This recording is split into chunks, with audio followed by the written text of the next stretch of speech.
ایسی جامع اور حکمت بڑی حدیث پر غور کرنے جا رہے ہیں جو ہمارے ایمان کی بنیادوں کو مضبوط کرنے والی ہے۔ اس حدیث میں صفائی کو نصف ایمان قرار دیا گیا ہے۔ ذکر و شکر جیسے اعمال کو میزان عمل کے سب سے وزنی اجزاء میں شمار کیا گیا ہے۔ یہ الفاظ الحمدللہ اور سبحان اللہ محض زبان کی ادائیگی نہیں، بلکہ یہ دل کی کیفیت اور روح کی پاکیزگی کا اظہار ہے۔ ایمان صرف عقیدہ نہیں بلکہ سوچ، عمل اور رویے کی مکمل تطہیر کا نام ہے۔ آج ہم سمجھیں گے کہ ایک مثالی مسلمان کی پہچان صرف عبادت گزار ہونا نہیں ہے، بلکہ صفائی، ذکر، شکر اور اخلاص جیسے اوصاف سے مزین ہونا بھی ہے۔ تو سب سے پہلے جو ہے ہم حدیث کا ترجمہ دیکھیں گے، پھر انشاءاللہ اس کی جو ہے وہ تشریح دیکھیں گے۔ بسم اللہ الرحمن الرحیم۔ الحدیث الثالث والعشرون، الحدیث الثالث والعشرون 23 نمبر حدیث ہے۔ عن ابی مالک الحارث بن عاصم العشری رضی اللہ عنہ قال قال رسول اللہ صلی اللہ علیہ وآلہ وسلم الطہور شطر الایمان۔ سیدنا ابو مالک حارث بن عاصم عشری رضی اللہ تعالیٰ عنہ کا بیان ہے کہ رسول اللہ صلی اللہ علیہ وآلہ وسلم نے ارشاد فرمایا، طہارت جو ہے نصف ایمان ہے۔ الطہور شطر الایمان، طہارت جو ہے وہ نصف ایمان ہے۔ والحمدللہ تملأ المیزان، اور الحمدللہ جو ہے وہ میزان کو بھر دے گا۔ وسبحان اللہ والحمدللہ تملانی او تملأ ما بین السماوات والارض، تو سبحان اللہ اور الحمدللہ یہ دونوں آسمان و زمین کے درمیان کی وسطوں کو بھر دیں گے۔ والصلاۃ نور، نماز جو ہے وہ نور ہے۔ والصدقۃ برہان، اور صدقہ جو ہے وہ دلیل ہے۔ والصبر ضیاء، اور صبر جو ہے وہ روشنی ہے۔ والقرآن حجۃ لک او علیک، اور قرآن جو ہے وہ تیرے حق میں یا تیرے خلاف حجت ہے۔ کل الناس یغدو فباعی نفسہ، ہر شخص صبح کرتا ہے تو اپنے نفس کو بیچ کر خود کو آزاد کر لیتا ہے جہنم سے، یا خود کو ہلاک کر بیٹھتا ہے۔ فموتکھا او موبکھا، یعنی یا تو پھر وہ اپنے آپ کو آزاد کر لیتا ہے جہنم سے یا خود کو ہلاک کر لیتا ہے۔ تو یہ بہت عظیم حدیث ہے، اسلام کی ایک بنیاد ہے اور دین کے بہت سے اہم قواعد پر جو ہے وہ مشتمل ہے۔ طہارت کی بڑی فضیلت ہے۔ اس حدیث سے جو پوائنٹ نکل رہی ہیں، ایک یہ ہے کہ طہارت کی بڑی فضیلت ہے اور اسے نصف ایمان قرار دیا گیا ہے، یعنی جو صفائی ہے وہ نصف ایمان ہے۔ اپنے مائک کو میوٹ پہ لگائیں، جزاک اللہ خیرا۔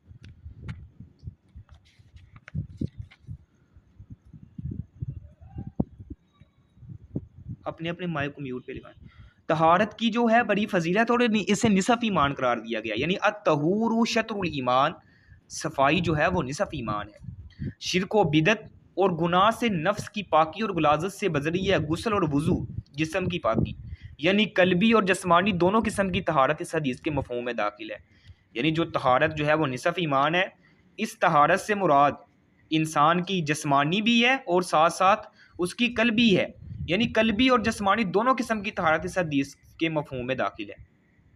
اور جو یہ فرمایا گیا الحمدللہ اور سبحان اللہ کے ذریعے اللہ کا ذکر کرنے میں بہت اجر و ثواب ہے، تو اس کی بھی بڑی اہمیت ہے۔ یعنی انسان جو ہے سب سے پہلے صاف ستھرا ہے، اور اللہ سبحانہ و تعالیٰ ایسے مسلمانوں کو پسند کرتا ہے جو صاف ستھرا رہتے ہیں۔ ایک جگہ پہ ارشاد فرمایا ان اللہ جمیل، بے شک اللہ خوبصورت ہے، یحب الجمال، اور خوبصورتی کو پسند کرتا ہے۔ یعنی اللہ جو ہے وہ خود بھی خوبصورت ہے اور خوبصورتی کو پسند بھی کرتا ہے۔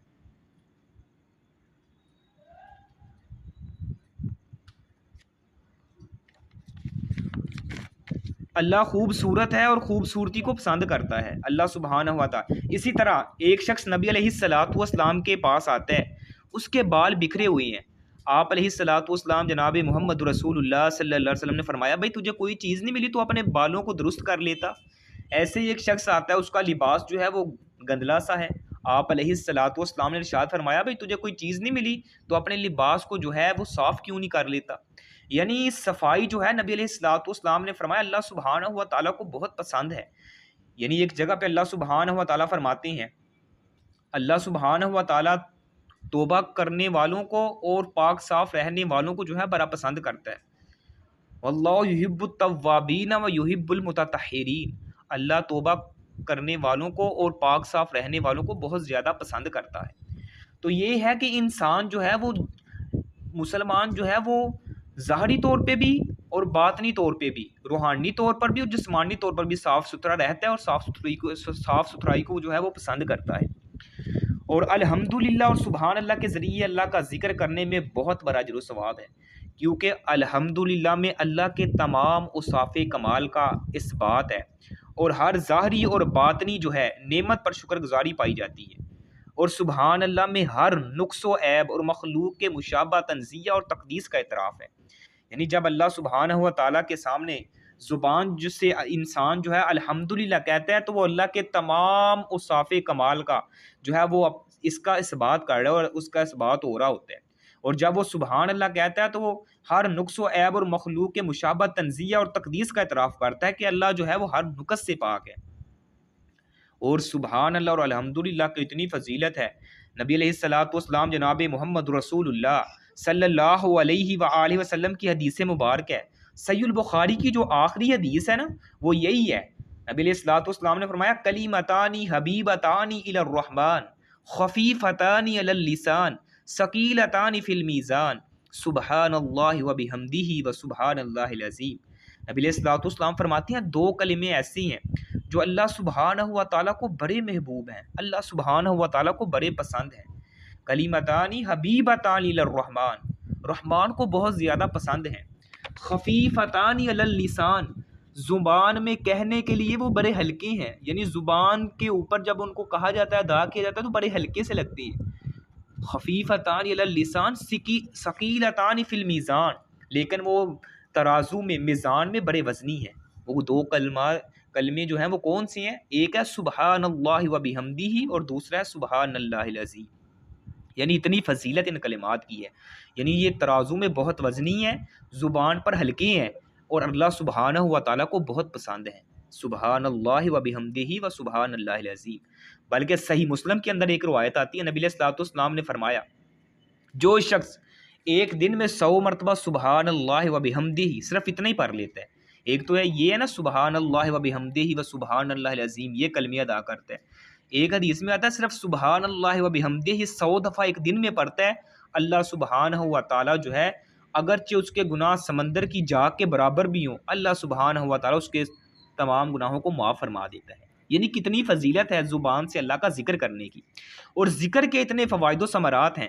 نبی علیہ الصلوۃ والسلام نے فرمایا جو شخص جو ہے جس گھر میں اللہ کا ذکر کیا جاتا ہے، یا جو شخص جو ہے وہ ذکر کرتا ہے، جس کی زبان اللہ کے ذکر سے تر رہتی ہے، وہ ایسے ہی ہے، اس کی مثال ایک زندہ کی سی ہے، اور جو ذکر سے دور ہے، ذکر سے غافل ہے، اس کی مثال مردہ کی سی ہے۔ یعنی جو ذکر کرنے والا ہے وہ ایسے جیسے زندہ ہے، اور جو ذکر نہیں کرتا وہ ایسے جیسے مردہ ہے۔ یعنی ذکر کرنے کے اتنے فوائد و ثمرات ہیں، اور اللہ سبحانہ و تعالیٰ کو ذکر کرنے والا بندہ جو ہے وہ بڑا پسند ہے، جو انسان ہر حال میں اپنی زبان سے اللہ کا ذکر کرتا رہتا ہے، اللہ کا شکر کرتا رہتا ہے۔ اور حدیث میں نماز کو نور کہہ کر اس کی عظمت اور اہمیت کو اجاگر کیا گیا ہے، کیونکہ نماز کے ذریعے سے دل اور چہرے پہ نور آتا ہے، قبر اور حشر و نشر میں نور ہوگا، اور پل صراط پر بھی نور ہوگا۔ نبی علیہ الصلوۃ والسلام کا فرمان ہے جس نے نماز کی پابندی کی اس کے لیے بروز قیامت نور، دلیل اور نجات ہوگی، اور جس نے اس کی پابندی نہیں کی اس کے لیے نہ نور ہوگا، نہ دلیل ہوگی اور نہ نجات ہوگی۔ اور کل قیامت کے دن جو ہے نماز کے متعلق ہی سب سے پہلا سوال ہونا ہے۔ اگر انسان نماز والے سوال سے ہی جو ہے وہ فیل ہو گیا تو وہ باقی والے سوالات سے کیسے پاس ہوگا؟ اس لیے نماز بہت ضروری ہے، اور نماز جو ہے وہ انسان کے لیے انتہائی ضروری ہے، اور انسان کو جو ہے وہ قبر اور حشر میں اور پل صراط پر بھی اس کے لیے نور مہیا کرے گی۔ اور نماز پڑھنے سے اللہ سبحانہ و تعالیٰ دل اور چہرے پہ بھی نور اللہ سبحانہ و تعالیٰ جو ہے انسان کے اتارتے ہیں۔ یعنی نماز کی کتنی اہمیت اور فضیلت ہے۔ اور صدقہ و خیرات کرنا یہ برہان ہے، یعنی صدقہ دینے والے کے ایمان کی صداقت پر دلیل ہے، کیونکہ اس نے اپنے رب کی رضا اور خوشنودی کے لیے اپنے محبوب مال کو خرچ کیا ہے۔ اس میں فرض زکوٰۃ بھی داخل ہے اور نفلی صدقات بھی ہیں۔ یعنی صدقہ و خیرات کی فضیلت میں بکثرت حدیث بھی آتی ہیں۔ ایک حدیث میں ہے کہ جس دن بھی صبح بندہ کرتا ہے، یعنی صبح بندہ بیدار ہوتا ہے تو اللہ سبحانہ و تعالیٰ کے دو فرشتے نازل ہوتے ہیں. ایک فرشتہ کہتا ہے اللہ جو تیری راہ میں خرچ کرنے والا ہے اس کو اور زیادہ مال عطا کر، اس کو اور زیادہ نواز. اور جو اللہ کی راہ میں خرچ نہیں کرتا بلکہ سمیٹ کے رکھتا ہے تو فرشتہ دوسرا کہتا ہے اللہ اس کے مال کو برباد کر دے، یہ سمیٹ کر رکھنے والا ہے، اس کے مال کو جو ہے وہ برباد کر دے. یعنی جو اللہ کے راستے میں خرچ کرتا ہے اس کے لیے فرشتہ دعا کر رہا ہے اللہ اسے اور زیادہ نواز، اللہ اسے اور زیادہ عطا کر. اور جو مال کو خرچ نہیں کرتا بلکہ گن کے رکھتا ہے اور اللہ کے راستے میں جو ہے وہ صدقہ و خیرات نہیں کرتا اس کے لیے فرشتہ جو ہے بد دعا کرتا ہے. اب ہم نے یا تو فرشتے کی دعا لینی ہے یا بد دعا لینی ہے. اگر تو ہم مال خرچ کرنے والے ہیں جو اللہ نے دیا ہے اس میں سے خرچ کرتے ہیں تو فرشتے ہمارے لیے دعا کرتے ہیں. اگر خرچ نہیں کرتے بلکہ گن کے رکھتے ہیں تو یہ ہمارے لیے بد دعا کا ذریعہ بنتے ہیں. اس لیے اللہ سبحانہ و تعالیٰ کے راستے میں مال خرچ کرنے کی بڑی فضیلت ہے. اور نبی علیہ الصلوۃ والسلام نے فرمایا کل قیامت کا دن ہوگا، اللہ سبحانہ و تعالیٰ 7 ایسے خوش نصیب لوگ ہوں گے، 7 قسم کے ایسے لوگ ہوں گے جن کو اللہ سبحانہ و تعالیٰ اپنے عرش کا سایہ نصیب فرمائیں گے، اور اس دن کسی قسم کا اور کوئی سایہ بھی نہیں ہوگا. اللہ سبحانہ و تعالیٰ کے پاک پیغمبر جناب محمد رسول اللہ صلی اللہ علیہ وآلہ وسلم نے ان 7 خوش قسمت لوگوں میں ایک خوش قسمت لوگ وہ بھی ہوں گے جو اللہ کے راستے میں مال اس انداز سے خرچ کرتے ہیں، یعنی دائیں ہاتھ سے خرچ کرتے ہیں اور بائیں ہاتھ کو پتہ بھی نہیں لگنے دیتے. یعنی اس انداز سے اللہ کے راستے میں مال خرچ کرتے ہیں اللہ سبحانہ و تعالیٰ کل قیامت کے دن ان کو جو ہے اپنے عرش کا سایہ نصیب فرمائیں گے. دائیں ہاتھ سے خرچ کرتے ہیں، بائیں کو پتہ بھی نہیں لگنے دیتے، یعنی اس انداز سے اللہ کے راستے میں مال خرچ کرتے ہیں. اور اللہ سبحانہ و تعالیٰ ایسے لوگوں کو جو ہے پسند بھی کرتا ہے جو اللہ کے راستے میں مال خرچ کرتا ہے. اور یعنی جب بندہ انسان مال خرچ کر رہا ہے معاشرے کے ساتھ لوگوں کا اس کے دل میں احساس پیدا ہو رہا ہے، اور جو کمزور طبقے کے لوگ ہیں ان کی معاونت بھی ہو رہی ہے اور ان کے ساتھ دلی طور پہ محبت بھی پیدا ہوتی ہے جب آپ ان کے ساتھ تعاون فرمائیں گے. تو یہ تمام چیزیں جو ہیں وہ ایک مثالی مسلمان کو کرنی چاہیے. اسی کے ساتھ ساتھ اس حدیث میں صبر کو ضیاء کہا گیا ہے. ضیاء عربی میں سورج کی روشنی کو کہتے ہیں جس میں ایک قسم کی تپش اور سوزش ہوتی ہے، کیونکہ صبر میں نفس پر مشقت اور گرانی ہوتی ہے اور نفس کی خواہش کے خلاف جبر کرنا ہوتا ہے. یعنی انسان نے اپنی خواہش کے خلاف جو ہے جبر کرنا ہوتا ہے، اس لیے اسے ضیاء سے تعبیر کیا گیا ہے. اللہ تعالیٰ نے صبر کا حکم دیا اور صبر کرنے والوں کو بے حساب اجر و ثواب دینے اور جنت کی نعمت عطا فرمانے کا وعدہ بھی کیا ہے. یعنی جو شخص صبر کرتا ہے نا اللہ سبحانہ و تعالیٰ نے اس کے لیے بے حساب و اجر و ثواب بھی تیار کیا ہے اور اس کے لیے ایسی ایسی نعمتیں تیار کی ہیں. ایک جگہ پہ اللہ سبحانہ و تعالیٰ ارشاد فرماتے ہیں والذین اذا اصابتہم مصیبہ، جب ان لوگوں کو کوئی مصیبت پہنچتی ہے تو وہ اپنی زبان سے کیا کرتے ہیں؟ اللہ کی ناشکری نہیں کرتے بلکہ کیا کہتے ہیں؟ قالوا انا للہ وانا الیہ راجعون. یہ مصیبت، یہ پریشانی، یہ تنگی اللہ ہی کی طرف سے آئی ہے اور ہم نے بھی اللہ ہی کی طرف لوٹ کے آنا ہے. جب اپنی زبان سے وہ ایسے کلمے نکالتے ہیں نا انا للہ وانا الیہ راجعون، اللہ سبحانہ و تعالیٰ فرماتے ہیں قرآن مجید میں، اللہ سبحانہ و تعالیٰ فرماتے ہیں اولئک علیہم صلوات من ربہم ورحمہ، یہی لوگ ان پر اللہ کی رحمتیں ہیں. اولئک علیہم صلوات من ربہم ورحمہ واولئک هم المہتدون، اور یہی لوگ ہیں ہدایت یافتہ، یہی لوگ ہدایت پانے والے ہیں اور ان پر اللہ کی رحمتیں ہیں. اور جن پر اللہ کی رحمتیں نازل ہوں دنیا کے اندر رہ کر اس سے خوش قسمت انسان اور کون ہو سکتا ہے؟ یعنی اللہ سبحانہ و تعالیٰ کی رحمتیں اور برکھیں اس پر جو ہے وہ نازل ہو رہی ہیں. تو اس لیے جو ہے انسان کو ہر حال میں صبر کرنا چاہیے، ہر پریشانی ہر مصیبت میں صبر کرنا چاہیے. صبر کی 3 قسمیں ہیں. صبر کی کتنی قسمیں ہیں؟ 3 قسمیں ہیں. ایک صبر کی قسم یہ ہے کہ اللہ کی اطاعت پر انسان صبر کرے، اللہ کی اطاعت پر صبر کرے. دوسری قسم ہے اس کی معصیت سے صبر کرے، اس کی معصیت سے صبر اور اس کی قضاء اور قدر پر صبر. یہ تیسری قسم ہے. پہلی کیا ہے؟ اللہ کی اطاعت پر صبر. دوسری یہ ہے اس کی معصیت پہ صبر. اور تیسرا یہ ہے اس کی قضاء اور قدر پر صبر. اللہ کی اطاعت پر صبر سے کیا مراد ہے؟ پہلی قسم یعنی اللہ کی اطاعت پر صبر، اس سے کیا مراد ہے؟ اس سے مراد یہ ہے کہ انسان اپنے نفس کو اللہ کے احکام کی پابندی پر اس طرح لگا دے کہ اللہ کی اطاعت اسے جو ہے وہ گرا نہ گزرے. یعنی اللہ کا حکم ماننے میں اس کو ذرا بھی دشواری پیش نہ آئے اور اپنے آپ کو جو ہے وہ منہ نہ چرائے کہ میں اللہ کا حکم ماننے لگا ہوں، وہ ذرا بھی جو ہے وہ اپنے لیے مشقت اس کو محسوس نہ کرے. یہ ایک صبر کی قسم ہے، یعنی اللہ کی اطاعت پر صبر. جو اللہ نے اسے حکم دیا ہے اس اللہ کے حکم کو پورا کرنے کے لیے اس پر جو ہے وہ کسی قسم کی مشقت اور مصیبت وہ اپنے آپ کو یہ نہ سمجھے کہ یہ مجھ پر کیوں بوجھ ڈال دیا گیا ہے، یعنی وہ گرا نہ گزرے اس پر اللہ کی اطاعت۔ دوسرا یہ ہے کہ اللہ کی مصیت سے صبر، یہ ہے اللہ کی مصیت سے صبر سے کیا مراد ہے کہ اللہ کی رضا کی خاطر اپنے آپ کو گناہوں اور نافرمانیوں سے باز رکھے، یہ اللہ کی مصیت سے صبر ہے، یعنی اللہ نے جن کاموں سے اس کو منع کیا ہے، جن گناہوں سے اس کو منع کیا وہ رک جائے اور نافرمانیوں سے باز رہے، یہ ہے مصیت سے صبر۔ اور تیسرا کیا تھا؟ قضاء اور قدر پر صبر۔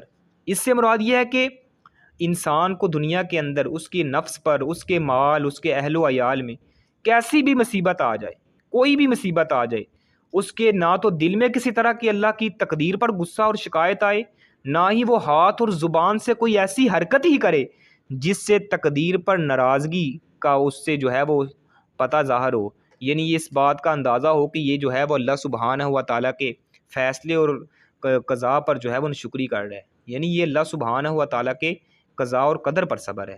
اللہ سبحانہ و تعالیٰ نے جو اس کے فیصلے تقدیر میں لکھ دیا اس پر وہ راضی رہے کہ اللہ نے جو میرے لیے لکھ دیا ہے میں اللہ کی رضا پہ جو ہے وہ راضی ہوں، یہ ایک مسلمان کا شیوا ہونا چاہیے۔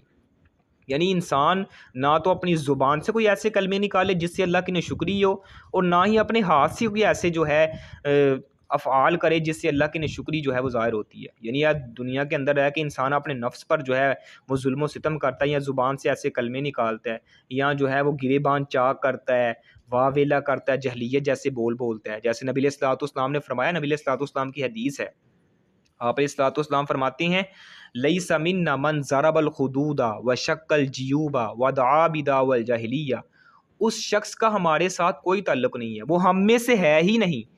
کون؟ من شق الجیوب، جو اپنا گریبان چاک کرتا ہے، من ضرب الخدود، جو اپنے منہ پر تماچے مارتا ہے، وشق الجیوب، اپنے گریبان چاک کرتا ہے، اور ساتھ کیا کرتا ہے؟ ودعا بدعوى الجاہلیہ، جہلیہ جیسے بولتا ہے، ایسے شخص کا ہمارے ساتھ کوئی تعلق نہیں ہے۔ یعنی انسان ہر حال میں اللہ کی رضا پر راضی رہتا ہے۔ اسی کے ساتھ ساتھ یعنی اللہ کی رضا پر راضی رہنا چاہیے اس کو، اور اپنی زبان سے کوئی ایسی پریشانی اور مصیبت والی اور مصیبت پہنچنے پر کوئی ایسا کلمے نہیں نکالنے چاہیے جو اللہ کی ناراضگی کا سبب بنے۔ وہ ہر حال میں اللہ سبحانہ و تعالیٰ کی رضا پہ راضی رہتا ہے۔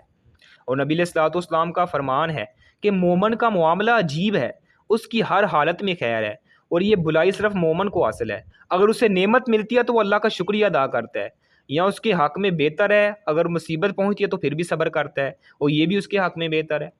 اور قرآن پاک اپنے عامل اور مرتبے کے لیے حجت ہے، یہ قرآن کو کہا گیا ہے یہ حجت ہے، تو قرآن پاک اپنے عامل اور مرتبے کے لیے، یعنی جو اس پر عمل کرتا ہے اور جو اس کی اتباع کرتا ہے، قیامت کے دن اس کے لیے سفارشی بن کے آئے گا، لیکن اپنے سے منہ موڑنے والے اور عمل نہ کرنے والے کے خلاف حجت ہے، اسے جہنم کی طرف لے جائے گا۔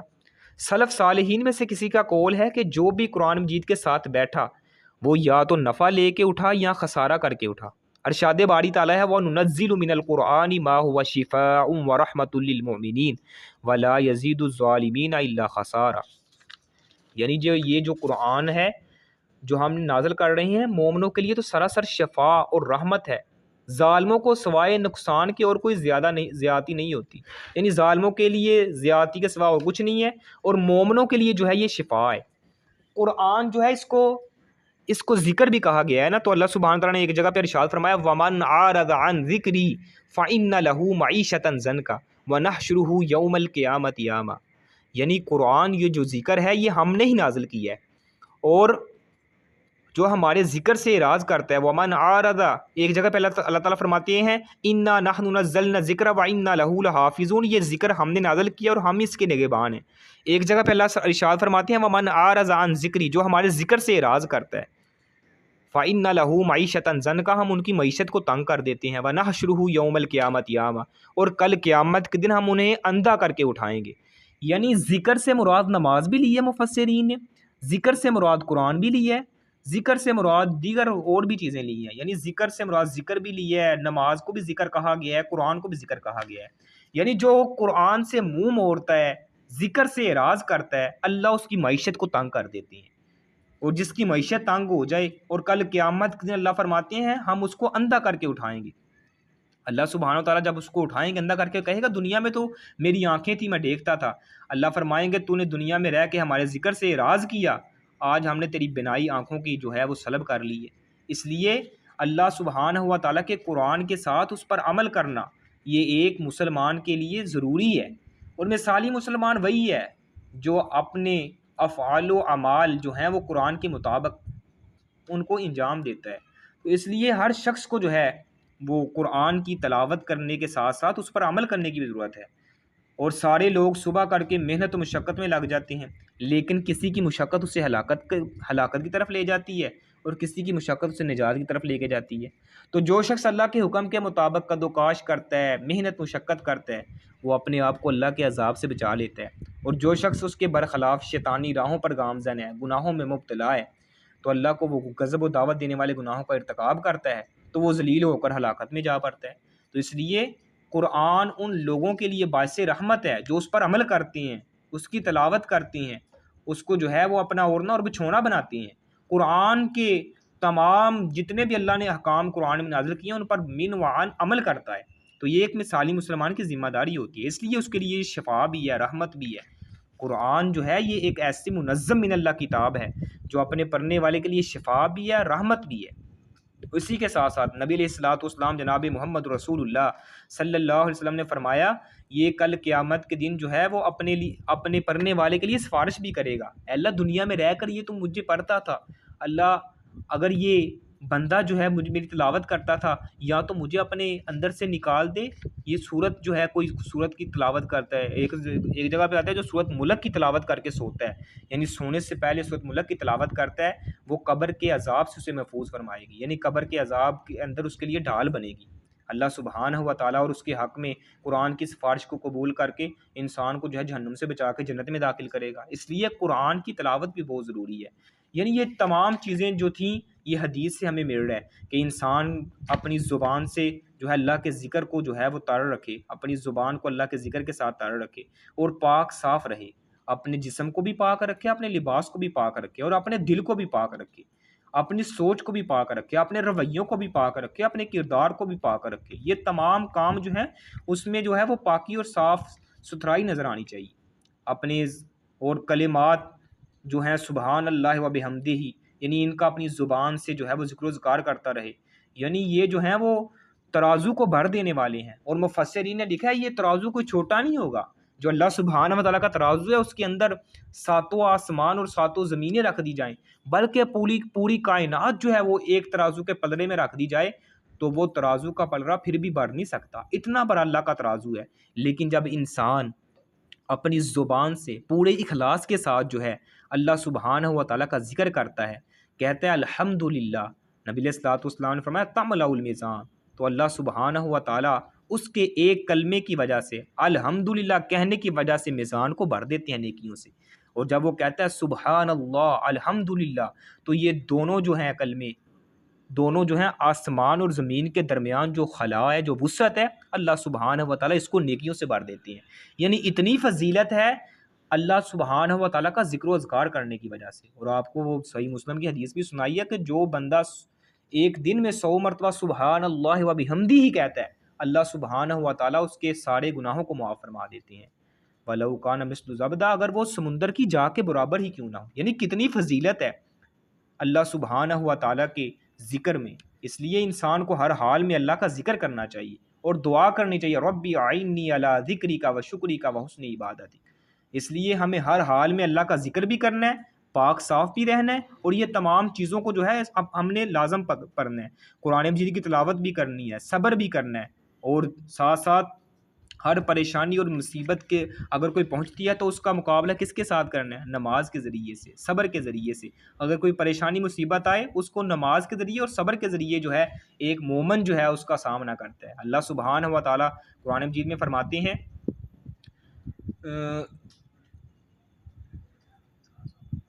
اللہ سبحانہ تعالیٰ کے ایک قرآن میں شاید میرے ابھی ذہن میں نہیں آ رہی وہ آیت ہے کہ اللہ سبحانہ و تعالیٰ جو مومن ہے وہ نماز کے ذریعے سے اور صبر کے ذریعے سے اللہ سبحانہ تعالیٰ سے مدد چاہتے ہیں۔ اس لیے ہر حال میں اگر کوئی پریشانی مصیبت آ جائے تو نماز کے ذریعے سے اور صبر کے ذریعے سے اس کا سامنا کرنا چاہیے۔